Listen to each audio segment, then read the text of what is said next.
Tu veux jouer à un jeu? Ouais, c'est quoi? C'est le Monopoly palestinien. Connais pas. Bah c'est facile, je vais t'apprendre. Alors, on partage les cartes de territoire équitablement. 15 pour moi, 2 pour toi. Mais j'ai pas envie de jouer. T'as plus le choix, là.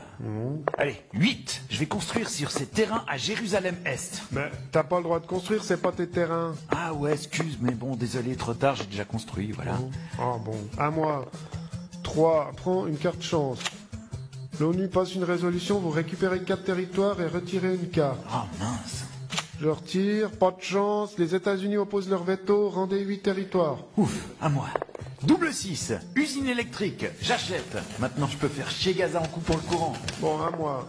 2. Naplouse, j'achète, je construis un petit hameau. Bien, à moi. Mais tu lances pas les dés? Pas besoin, 12. Je rase ton hameau au bulldozer pour construire une colonie de 17 maisons. Mais t'as pas le droit, c'est écrit dans les règles. On s'en fout des règles. Allez, 7. Je passe par le start et touche 4 millions de dollars. Mais c'est 2000 shekels normalement. Ouais, pour toi. Bon, à moi. 7. 1, 2. Mais putain, c'est quoi ce mur? Bah, tu peux pas aller plus loin. Mais j'ai aucune chance, ça finit quand ce jeu? Jamais. La grande marche du retour, ce n'est pas le dernier Star Wars présenté au Festival de Cannes, c'est les manifestations qui ont lieu depuis le 30 mars dans la bande de Gaza. Ouh, fais gaffe, tu vas fâcher des gens là. C'est un peu touchy, mais c'est l'actu, Yann.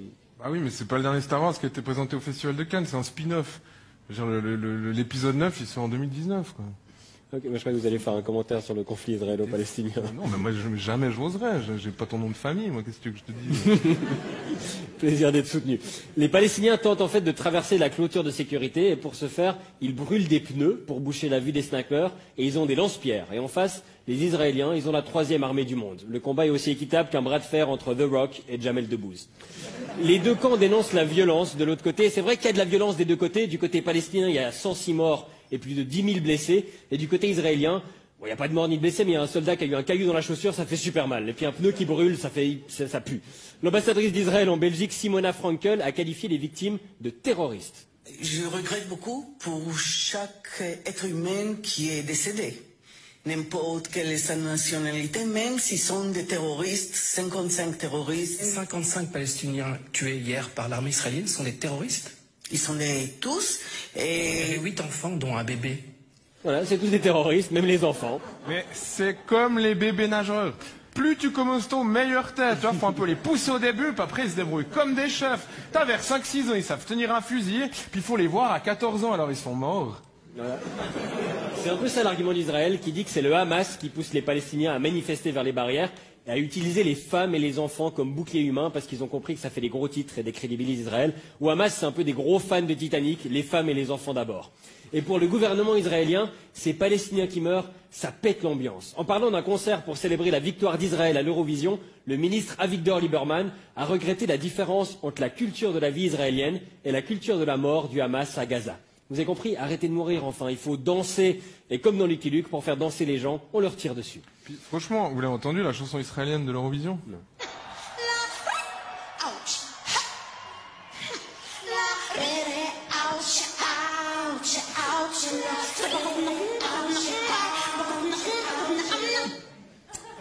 C'est aussi un peu un crime contre l'humanité. En tout cas, du côté de l'opinion internationale, on essaye de ne pas se fâcher avec le puissant allié israélien, mais tout le monde est inquiet. Même la Russie a demandé de calmer le jeu. Quand Vladimir Poutine te dit que t'es allé un peu loin, c'est mauvais signe.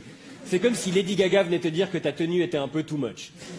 Il y a quand même une puissance qui soutient Israël les yeux fermés, et ça tombe bien parce que sur chaque photo, on dirait qu'ils ont les yeux fermés, c'est les États-Unis de Trump. Au moment où le représentant palestinien est sur le point de prendre la parole à l'ONU, l'ambassadrice américaine, on la voit là, s'en va. Voilà. C'est l'équivalent politique de se boucher les oreilles en hurlant « Bla bla bla par la maman parce que ma tête est occupée à soutenir des massacres au Proche-Orient !» Mais Trump a intérêt à soutenir Israël parce que c'est un peu lui qui a mis l'huile sur le feu en déplaçant l'ambassade des États-Unis de Tel Aviv à Jérusalem, un déménagement qui a tellement plu là-bas que le club de foot Beitar Jérusalem s'est renommé Beitar Trump Jérusalem. Et en hommage, les joueurs vont adopter une technique de marquage à la culotte. D'ailleurs, sa fille s'est rendue sur place. Embrassade à l'ambassade à Jérusalem, les images des accolades entre la fille de Donald Trump, son mari Jared Kushner et le Premier ministre israélien Benjamin Netanyahou jurent avec les scènes de guerre dans la bande de Gaza à quelques kilomètres de l'inauguration controversée de l'ambassade américaine. Mais Ivanka porte un magnifique tailleur Chanel. Ah, et j'aperçois également Ahmed qui porte quant à lui sa propre jambe dans ses mains. Ivanka a déclaré, comme Papa Donald sur Twitter, que c'était un grand jour pour Israël. Et Tchernobyl, c'était un grand jour pour l'industrie nucléaire. On espère qu'il n'y a pas eu de sang sur les petits fours. Et tandis qu'Israël et la Palestine élisent des représentants de plus en plus belliqueux et hostiles, il n'y a pas d'issue en vue, les épisodes se suivent et se ressemblent. C'est comme Top Model, sauf que dans ce cas-là, les morts reviennent pas quelques épisodes plus tard. Par contre, le scénario bouge pas. La preuve, c'est que cette vidéo qu'on a écrite en 2014 avec Christian Denisard et Nathanaël Rocha est toujours parfaitement d'actualité. Et tu veux jouer à un jeu? Ouais, c'est quoi? C'est le Monopoly palestinien. Connais pas. Bah c'est facile, je vais t'apprendre. Alors, on partage les cartes de territoire équitablement. 15 pour moi, 2 pour toi. Mais j'ai pas envie de jouer. T'as plus le choix, là. Allez, 8. Je vais construire sur ces terrains à Jérusalem-Est. Mais t'as pas le droit de construire, c'est pas tes terrains. Ah ouais, excuse, mais bon, désolé, trop tard, j'ai déjà construit, voilà. Ah bon. À moi. 3. Prends une carte chance. L'ONU passe une résolution, vous récupérez 4 territoires et retirez une carte. Ah mince. Je retire, pas de chance, les États-Unis opposent leur veto, rendez 8 territoires. Ouf, à moi. Double 6, usine électrique, j'achète. Maintenant, je peux faire chier Gaza en coupant le courant. Bon, à moi. 2. Naplouse, j'achète, je construis un petit hameau. Bien, à moi. Mais tu lances pas les dés? Pas besoin, 12.